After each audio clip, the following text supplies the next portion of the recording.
Voilà. Commençons par un bref rappel théorique pour cette quatrième séance. Donc, on va considérer ici l'oscillateur harmonique et voir les solutions permises et les états d'énergie permis.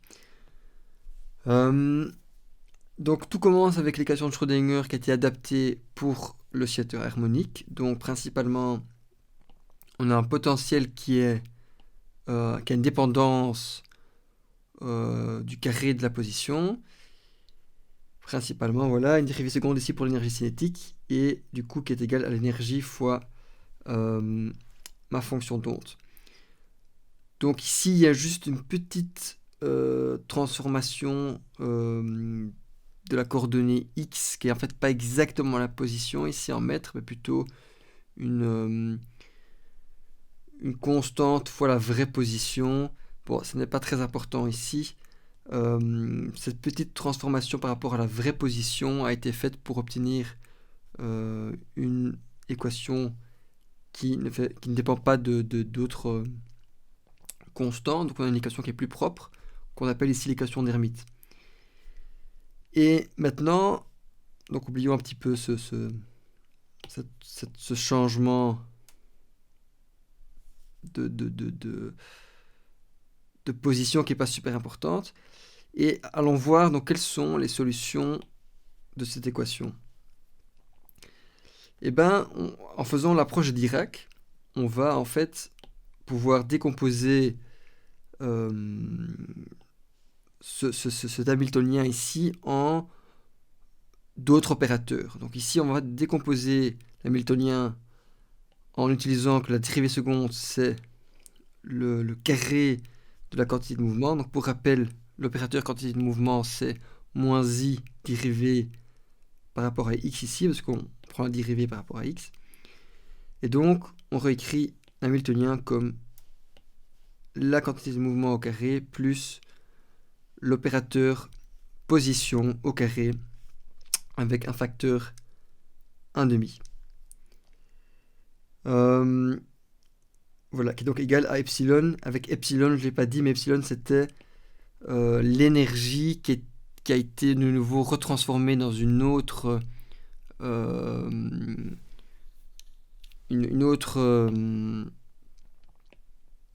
variable qui est en fait rien d'autre que h bar oméga fois E égale à la vraie énergie. Donc c'est de nouveau une transformation pour avoir quelque chose de plus élégant.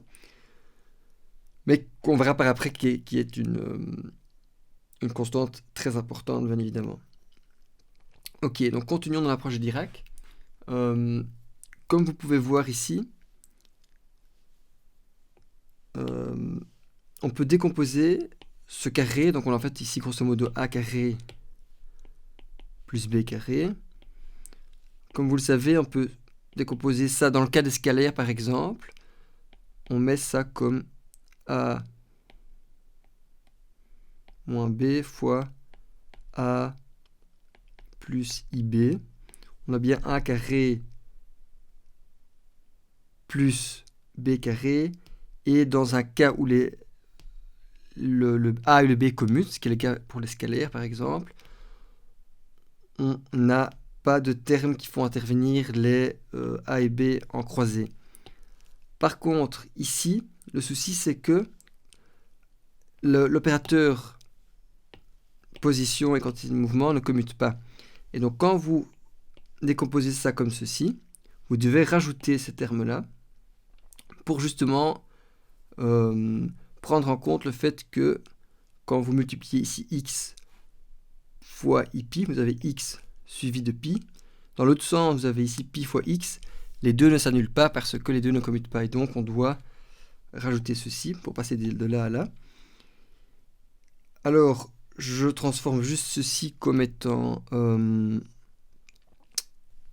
commutateur de x et de pi, parce qu'on a x fois pi, moins pi fois x.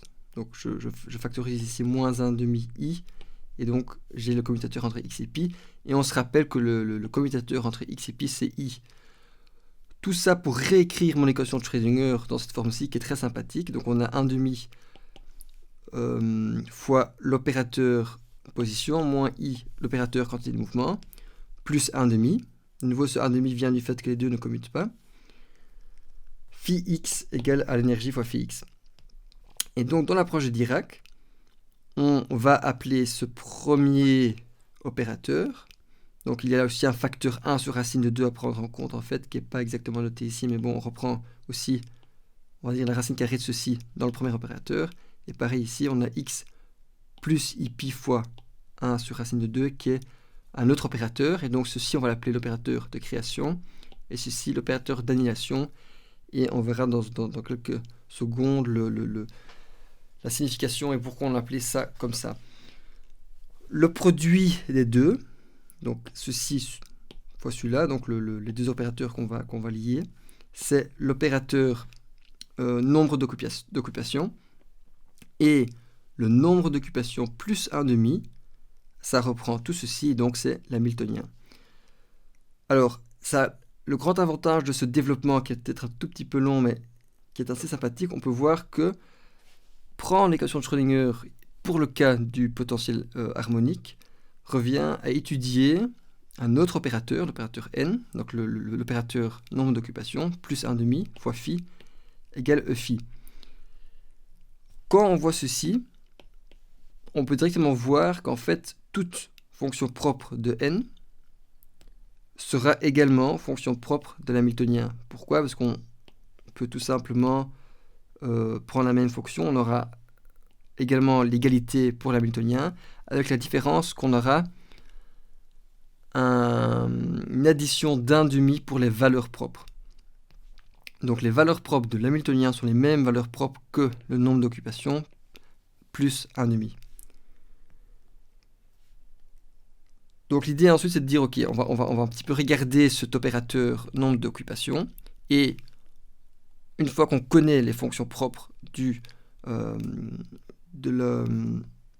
cet opérateur-là, on connaît également les fonctions propres de l'hamiltonien, et les valeurs propres sont également les mêmes, juste on ajoute 1,5 à chaque fois.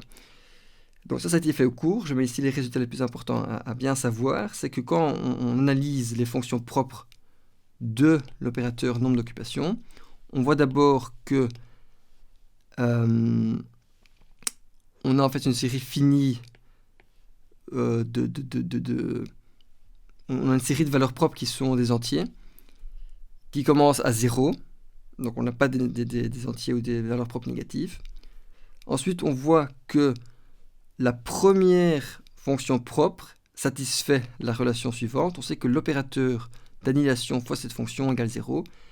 Et donc, cela permet directement d'en déduire la forme ou la fonction analytique de cette fonction. Parce qu'il suffit de résoudre cette équation-ci pour trouver que phi0 vaut donc cette gaussienne. Et également, en analysant un petit peu l'opérateur nombre d'occupations, on peut voir qu'on a ces deux relations ici qui sont capitales parce qu'elles vont donner signification à ces deux opérateurs. On voit que l'opérateur de création, quand on l'applique sur une fonction propre, on obtient la fonction propre prochaine fois un certain facteur. Et pareil pour la fonction d'annihilation ici. Quand on l'applique sur une fonction propre, on obtient la fonction nu moins 1, donc la fonction en dessous, fois un facteur ici. Et on peut tout simplement réécrire ces deux règles en prenant l'opérateur de création. On peut prendre la première fonction 0, appliquer l'opérateur un nombre de fois. Donc ici, j'ai oublié, je vois qu'il faut bien évidemment l'appliquer nu fois sur la fonction 0. On normalise par 1 sur racine de nu factoriel et on obtient donc en toute généralité la fonction d'un certain état. Voilà. Et donc graphiquement, ça veut dire quoi? Ça veut dire que on a trouvé, donc on a un potentiel ici qui est donc quadratique. On a donc des solutions qui sont données, les fonctions propres, comme on vient de voir, quantifiées par cette valeur nu égale 0, 1, 2, 2, 3, etc. Des valeurs entières. La première était une gaussienne. La seconde, c'est le nombre nu égale 1. Donc ici nu égale 0 la première, etc. On passe de l'un à l'autre. Je vais mettre ça dans une couleur. Par l'opérateur de création. On permet d'obtenir la fonction suivante. Et si on veut redescendre l'échelle, dans le sens inverse, c'est l'opérateur d'annihilation qui permet donc qui permet de passer d'une fonction d'onde à une autre. Les valeurs propres, comme je viens de les expliquer ici, nu égale 0, 1 et 2.